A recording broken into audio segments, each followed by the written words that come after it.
दोस्तों, ये कहानी बिलासपुर राज्य के एक छोटे से गांव रामगंज की है, जहां हर तरह बस खुशियां ही खुशियां थीं। रामगंज गांव में किसी बात की कमी नहीं थी। यहाँ हर तरह की सुविधा उपलब्ध थी। हर घर के बाहर अपना नल था, जिस वजह से गांव वालों को कभी पानी की समस्या नहीं होती थी। और रामगंज गांव के पास से ही एक बड़ी नदी भी गुजरती थी, जहां लोग अपने पशुओं को नहलाने ले जाते थे। रामगंज में कोई व्यक्ति कभी खाली नहीं रह पाता था। यहाँ हर व्यक्ति के पास अपनी अपनी जमीन थी, जहाँ वो काम कर सकता था और अपने घर का पालन पोषण कर सकता था। रामगंज में किसी को भी दूसरे के यहाँ काम करने की जरूरत नहीं पड़ती थी। परंतु इसी गांव में दो दोस्त रहते थे, जिनका नाम गांव में बहुत खराब था, क्योंकि दोनों दोस्तों एकदम कामचोर और बदतमीज थे। दोनों से कोई काम करने कह दे तो वो 10 मिनट के काम को 10 घंटे का बनाकर छोड़ देते थे। और दोनों की बोली इतनी बदतमीजों वाली थी कि इनसे सीधे मुंह बात नहीं होती थी। इन दोनों दोस्तों का नाम राजू और कालू था। राजू और कालू की दोस्ती गांव में इतनी प्रसिद्ध थी कि जब इनमें से कोई एक अकेला दिख जाए तो उस अकेले को गांव वाले जरूर टोक देते थे। एक दिन इसी तरह कालू गांव के मार्केट में अकेले घूम रहा था, तभी उसे रमेश काका टोक देते हैं। क्या कालू, कहाँ घूम रहा है अकेले अकेले? कहाँ है तेरा दूसरा साथी? काका, आपके सवाल का जवाब देने से पहले एक सवाल था। पूछूं क्या? अरे क्यों नहीं, पूछ, क्या पूछना है? काका, आप आने जाने वालों से कितने सवाल पूछते हो? ये कैसा सवाल है कालू? मैं कुछ नहीं समझा। आपने जिस तरह मुझसे सवाल पूछा है, पक्का आप इस तरह और भी आने जाने वालों से पूछते होंगे। इसका मतलब आपके पास बहुत फालतू समय है। यानी इसका मतलब आपके सवाल भी फालतू होंगे और मेरे पास आपके तरह फालतू समय नहीं है। क्या कहा तूने कालू? रुक, तुझे अभी बताता हूँ कितना फालतू समय है मेरे पास। आ इधर।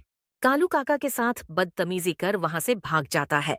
राजू और कालू इसी तरह गांव वालों के साथ बदतमीजी कर अपना दिन गुजारते थे।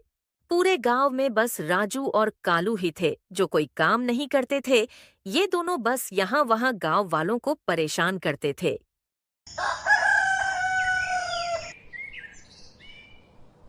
एक दिन दोनों कमलेश काका के आम के बगीचे से आम चुरा कर खा रहे थे। तभी कालू बोलता है, अरे राजू भाई, बहुत बोर हो रहा है, चलना किसी को परेशान करते हैं। हाँ कालू, चल फटाफट ये आम खत्म कर ले, फिर चलते हैं किसी को परेशान करने। दोनों फटाफट आम खत्म कर गांव के पास वाले मार्केट में चले जाते हैं। मार्केट में पहुंचकर राजू बोलता है, बोल कालू भाई, आज किसे बकरा बनाना है? तू जिसे बोलेगा आज उसी को परेशान करेंगे। तभी कालू की नजर पेड़ के पास बैठे राकेश काका पर पड़ती है। राजू चल, आज राकेश काका को बकरा बनाते हैं। परसों मुझे रोककर उल्टे फूलते सवाल पूछ रहे थे। हाँ चल ठीक है कालू, सुन मेरे पास एक प्लान है। मैं राकेश काका के पास जाता हूँ और थोड़ी बातचीत करता हूँ। तभी तू अपने साथ 4-5 गुब्बारे हवा भर के और एक गुब्बारा पानी भर के लेके आना और पेड़ के पीछे छुपे रहना। मैं काका के साथ बातचीत करता रहूंगा, पर जब जब काका बोलने वाले हो तब तब तू एक गुब्बारा फोड़ देना। और जब परेशान होकर काका पेड़ के पीछे आए तब तू पानी वाला गुब्बारा उनके नीचे लाकर रख देना। ठीक है राजू, चल फटाफट काम पर लग जा। राजू राकेश काका के पास जाता है और कालू गुब्बारे लेके झाड़ के पीछे छिप जाता है। और राकेश काका, क्या हाल चाल है? सब ठीक तो हैं? हाँ बेटा, सब बढ़िया है। अपना बता, क्या हाल है? आज राकेश काका की कैसे याद आ गई? अरे बस काका, ये बोलकर तो आपने मुझे एक पल में पराया कर दिया। एक आप ही तो हो जो पूरे गांव में मुझे सबसे ज्यादा चतुर और समझदार लगते हो। बस कर राजू, अब इतना मस्का मत मार। चल बता, क्या काम है मुझसे? अरे सच्ची काका, कोई काम नहीं है, बस यहां से गुजर रहा था और आप दिख गए तो सोचा हाल चाल ले लेता हूं। यहाँ राजू राकेश काका को अपनी चिकनी चुपड़ी बातों में उलझा कर रखता है और धीरे से कालू को इशारा कर देता है। राजू का इशारा देखते ही कालू तैयार हो जाता है अपने गुब्बारों के साथ। काका एक बात बोलूं, आज आप बहुत अच्छे दिख रहे हो। क्या बात है, कुछ हुआ है क्या? राकेश काका जैसे ही कुछ बोलने जाते हैं, तभी कालू उनके पीछे एक गुब्बारा फोड़ देता है।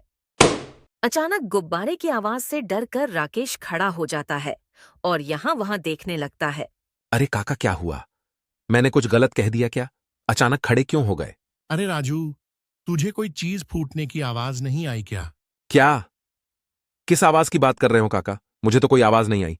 शायद आपको कोई वहम हुआ होगा। चलो छोड़ो, आओ बैठ जाओ। राकेश ने राजू की बात पर विश्वास कर सोचा। शायद उसे कोई वहम हुआ है। वो फिर से बैठ जाता है। अरे काका, आपने बताया नहीं। आज आप बहुत अच्छे लग रहे हो। कुछ खास हैं क्या आज? फिर राकेश जैसे बोलने जाता है, वैसे ही कालू एक और गुब्बारा फोड़ देता है। गुब्बारे की आवाज सुन राकेश फिर उठ खड़ा होता है और फिर यहाँ वहाँ देखने लगता है। अरे क्या हुआ काका? लगता है ना आप मुझसे नाराज हो और मेरे सवाल का जवाब नहीं देना चाहते हो। अरे नहीं बेटा, फिर से मुझे कुछ फूटने की आवाज आई, इसलिए मैं डर गया। सच्ची सच्ची बता, तुझे कुछ नहीं सुनाई दिया क्या? आवाज? कौन सी आवाज काका? मुझे तो कोई आवाज नहीं आई। लगता है आप मेरे साथ मजाक कर रहे हो। अरे नहीं राजू, मुझे पक्का कुछ फूटने की आवाज आई। इस बार मेरा वहम नहीं हो सकता है। अरे नहीं काका, मुझे तो कोई आवाज नहीं आई। शायद कल रात में आपकी नींद पूरी नहीं हुई है। छोड़ो आवाज को। आओ बैठो यहां पर। राजू फिर से कालू को इशारा कर देता है पानी वाला गुब्बारा राकेश काका के नीचे रखने के लिए। राजू का इशारा मिलते ही कालू धीरे से पानी वाला गुब्बारा राकेश काका के बैठने वाली जगह पर रख देता है। राकेश भी बिना पीछे देखे वहां बैठ जाता है और उसके बैठते ही वो गुब्बारा फूट जाता है और राकेश की धोती पूरी गीली हो जाती है। फौरन वहां से कालू और राजू भागकर दूर खड़े हो जाते हैं और दूर से ही कालू राकेश को बोलता है। क्या हुआ राकेश काका? इतनी ही जोर से आई थी तो खेतों में चले जाते। यहाँ बैठे बैठे ही कर दिए। राजू और कालू दोनों मिलकर राकेश को चिढ़ाने लगते हैं। राकेश राकेश काका काका छी छी छी। छी। राकेश काका छी छी। राजू और कालू को एक साथ देख राकेश भी समझ जाता है कि ये मजाक इन दोनों ने मिलकर किया है। रुको नालायको, यहाँ आओ, बताता हूँ क्या होता है। छी छी, रुको दोनों, यहाँ आओ। राजू और कालू दोनों वहां से भाग जाते हैं और जाकर नदी किनारे बैठ जाते हैं। और बता कालू, मजा आया या नहीं? हाँ राजू, बहुत मजा आया। अब आगे क्या, अब क्या करें? रुक कालू, थोड़ी देर आराम करते हैं और फिर किसी और बकरे को ढूंढते हैं। फिर दोनों नदी किनारे आराम करते हैं। इसी तरह रोज किसी न किसी को परेशान करके दोनों का दिन गुजर जाता था। राजू और कालू रोज किसी न किसी तरह से कुछ न कुछ नुकसान करा देते थे। कभी किसी के फलों के बगीचे में घुसकर फलों की चोरी करते थे, तो कभी कभी किसी न किसी ठेले वाले को परेशान कर उसका नुकसान करवा देते थे। पूरे गांव वाले इन दोनों की हरकतों से परेशान हो गए थे। इन दोनों से परेशान होकर कुछ लोग गांव के मुखिया के पास जाते हैं ताकि इन दोनों को कोई सबक सिखा सके। जब गांव वाले मुखिया के घर पहुंचते हैं, उस वक्त मुखिया आराम से खटिया पर सो रहा होता है। मुखिया को सोता देख राकेश जोर से मुखिया को आवाज लगाता है। अरे उठो मुखिया जी, कब तक सोओगे? राकेश के इतना जोर से चिल्लाने की वजह से मुखिया डर के उठ जाता है। अरे राकेश, इतना जोर से क्यों चिल्ला रहे हो? सोया था, मर थोड़ी गया था। और क्या हुआ है? इतने सारे लोग क्यों आए हों? अरे मुखिया जी, हम सब यहाँ एक फरियाद लेकर आए हैं। फरियाद? कैसी फरियाद कमलेश भाई? जरा खुल के बोलो, क्या बात है? मुखिया जी, हम सब यहाँ गांव के दोनों कामचोर और बदतमीजों की बदतमीजी से परेशान होकर उन दोनों के खिलाफ शिकायत करने आए हैं। अच्छा समझा, राजू और कालू की बात कर रहे हो ना? हाँ मुखिया जी, इन दोनों ने गांव वालों के नाक में दम कर रखा है। रोज किसी न किसी को परेशान करते हैं। मुझे तो ऐसा लगता है शायद बिना किसी को परेशान करे इनके गले से पानी नहीं उतरता है। हाँ मुखिया जी, राकेश भाई सही बोल रहे हैं। इन दोनों का रोज का हो गया है। रोज रोज आकार मेरे आम के बगीचे से आम तोड़कर खाते हैं। बात तो तब बिगड़ गई जब एक दिन दोनों को मैंने पकड़ लिया। उसके बाद से तो दोनों ने और नाक में दम कर दिया है। क्या हुआ? ऐसा क्या कर दिया दोनों ने? मुखिया जी, जिस दिन उन दोनों को पकड़ के थोड़ी फटकार क्या लगा दी, उसके बाद तो आम खाना हो या ना हो, बस आते हैं, पत्थर मारकर आम तोड़ते हैं और भाग जाते हैं। ये तो अब रोज का हो गया है। कुछ कीजिए मुखिया जी इन दोनों का, वरना ये और किसी ना किसी दिन किसी का बहुत बड़ा नुकसान करवा देंगे। हाँ रुको, जरा सोचने दो। कुछ ना कुछ कर दोनों को कोई सबक सिखाना पड़ेगा, तब दोनों को समझ आएगा कि किसी को परेशान करने पर कैसा लगता है। कुछ देर तक सोचने के बाद मुखिया कहता है। एक काम करो, तुम सब चले जाओ। खाली राकेश और कमलेश, तुम दोनों यहां रुको। मेरे पास एक तरकीब है दोनों को सबक सिखाने का। जिसमें मुझे राकेश और कमलेश की जरूरत पड़ेगी। बाकी के लोग अपने अपने कामों पर चले जाओ। और हाँ, अब चिंता मत करना, उन दोनों को मैं सबक सिखा कर रहूंगा। मुखिया की बात सुन बाकी के गांव वाले वहां से चले जाते हैं। बोलो मुखिया जी, क्या प्लान है दोनों को सबक सिखाने के लिए? एक बात बताओ, राकेश और कमलेश, तुम दोनों के हिसाब से इन दोनों की ताकत क्या है? ताकत का तो बोल नहीं सकता मुखिया जी, पर दोनों एक नंबर के कामचोर हैं। दोनों के पास कोई काम नहीं है और कहते हैं ना, खाली दिमाग शैतान का घर। बस वही है इन दोनों का भी। नहीं राकेश, तुम नहीं समझ रहे हो। यह दोनों जब भी कोई शरारत करते हैं तब दोनों साथ होते हैं। इसका मतलब सबसे पहले हमें इनके दोस्ती में दरार लाना होगा और उसी दरार का फायदा उठाकर इन दोनों को कोई ना कोई गलत इल्जाम में फंसाकर पुलिस के हवाले करने का नाटक करना होगा। तब जाकर डर के यह लोग अपनी बदतमीजी बंद करेंगे। क्या बात है मुखिया जी, क्या पकड़ा है आपने? चलिए अब फटाफट दोनों के दोस्ती में किस तरह दरार लाए और दोनों को किस इल्जाम में फंसाए, ये भी बता दीजिए। मुखिया राकेश और कमलेश दोनों को राजू और कालू को सबक सिखाने वाला आइडिया बता देता है। फिर अगली सुबह जब राजू और कालू कमलेश के आम के बगीचे पर आम तोड़ने जाते हैं, दोनों आम तोड़ने ही वाले थे, तभी वो वहां खड़े कमलेश को देख लेते हैं। रुक जा कालू, कमलेश काका को जाने दे, वरना इस बार पकड़ लिया तो बहुत मारेंगे। कमलेश के डर से राजू और कालू कुछ देर वहीं छुप के खड़े हो जाते हैं। अरे रामू काका कहाँ हो, जरा यहाँ आना। आया मालिक। रामू काका, आपने नदी किनारे वाले खजाने के बारे में सुना है या नहीं? क्या खजाना? नहीं मालिक, मैंने तो नहीं सुना है किसी खजाने के बारे में, जरा बताना तो। अरे रामू काका, आपको बता के भी क्या करूंगा, आप उस खजाने को नहीं निकाल सकते। ऐसा क्यों मालिक? मैं क्यों नहीं निकाल सकता वो खजाना? नहीं काका, ये कोई मामूली खजाना नहीं है। सुना है किसी मायावी ने इसे नदी के पानी में छिपा दिया है। इस खजाने को गांव के बहुत लोगों ने ढूंढा पर नहीं ढूंढ पाए। मालिक, ऐसा कौन सा जादू किया था उस मायावी ने कि खजाना कोई नहीं ढूंढ पा रहा है? कमलेश अब थोड़ा जोर जोर से बोलने लगता है।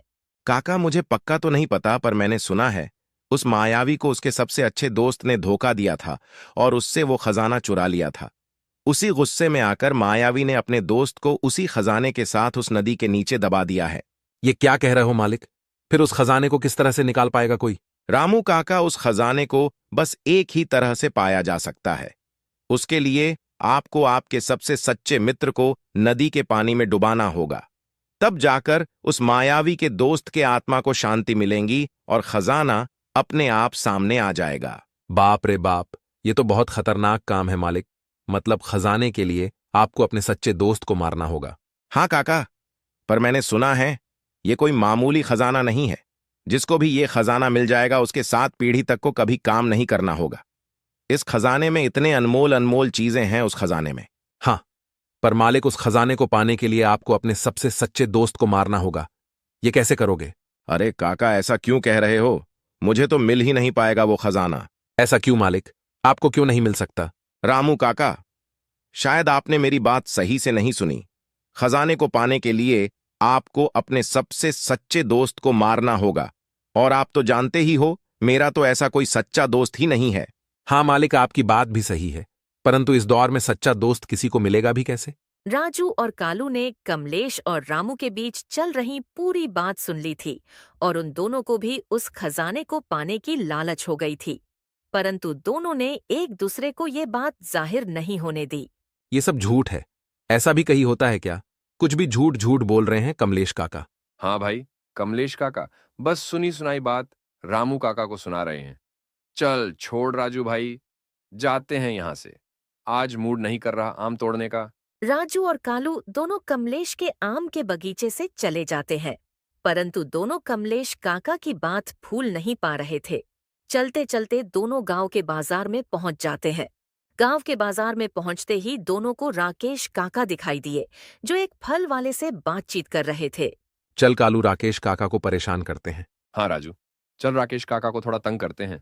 दोनों जाके ठेले के पीछे छिप जाते हैं और राकेश काका को डराने की तैयारी करते हैं। और गबरू भाई, दुकान कैसी चल रही है? तेरी कमाई तो दबा के होती होगी। कहाँ राकेश भाई, धंधा एकदम मंदा चल रहा है। सोच रहा हूं भगवान मुझ पर कहीं से मेहरबान हो जाए और मुझे कोई लॉटरी लग जाए या कहीं से कोई खजाना मिल जाए। तो बस मैं ये धंधा बंद कर पूरे परिवार के साथ कहीं घूमने चला जाता। देख गबरू, मैं तुझे लॉटरी का तो नहीं बता सकता, पर खजाने का पता बता सकता हूँ। क्या कहा राकेश भाई? खजाने का पता? आपको कहां से मिला खजाने का पता? देख गबरू, तू आम खाने पर ध्यान दे, घुटली मत गिन। हाँ बोलिए राकेश भाई, कहां से मिलेगा मुझे खजाना? गबरू, तुझे ये खजाना हमारे गांव के पास वाले नदी के पास मिलेगा, परंतु इसे पाना इतना आसान नहीं है। परंतु अगर तुझे ये खजाना मिल गया तो समझ कि तुझे तो क्या, तेरे पर पोटो को कभी काम नहीं करना पड़ेगा। राकेश भी गबरू को नदी के पास वाले खजाने की कहानी और उसको पाने का तरीका बता देता है। ये पूरी बात राजू और कालू भी सुन लेते हैं और इस बार दोनों इस बात को सच मान लेते हैं। राजू और कालू खजाने की बात सुनने के बाद राकेश काका को तंग करने का प्लान छोड़ अपने अपने घर जाने का निश्चय करते हैं। कालू आज मूड नहीं कर रहा काका को तंग करने का, और थोड़ी तबीयत भी खराब लग रही है। चल मैं घर जा रहा हूं। ठीक है राजू, चल बाद में मिलते हैं, मैं भी घर जा रहा हूँ। आज वैसे भी माँ ने जल्दी आने बोला था। राजू और कालू दोनों अपने अपने घर की तरफ निकल पड़ते हैं। घर पहुंचकर राजू और कालू बस उसी खजाने के बारे में सोच रहे थे। काश वो खजाना मुझे मिल जाए तो पूरी जिंदगी मुझे कोई काम नहीं करना पड़ेगा। यही ख्याली पुलाव कालू भी अपने घर पर पका रहा था। काश वो खजाना मुझे मिल जाए तो पूरे जिंदगी मौज से कटेगी, कोई काम नहीं, बस आराम ही आराम। राजू इस खजाने को पाने के लिए किसी भी हद तक जाने को तैयार था। उसने खजाना पाने के लिए कालू को नदी में डुबाने का प्लान बनाया और यही प्लान कालू के दिमाग में भी चल रहा था।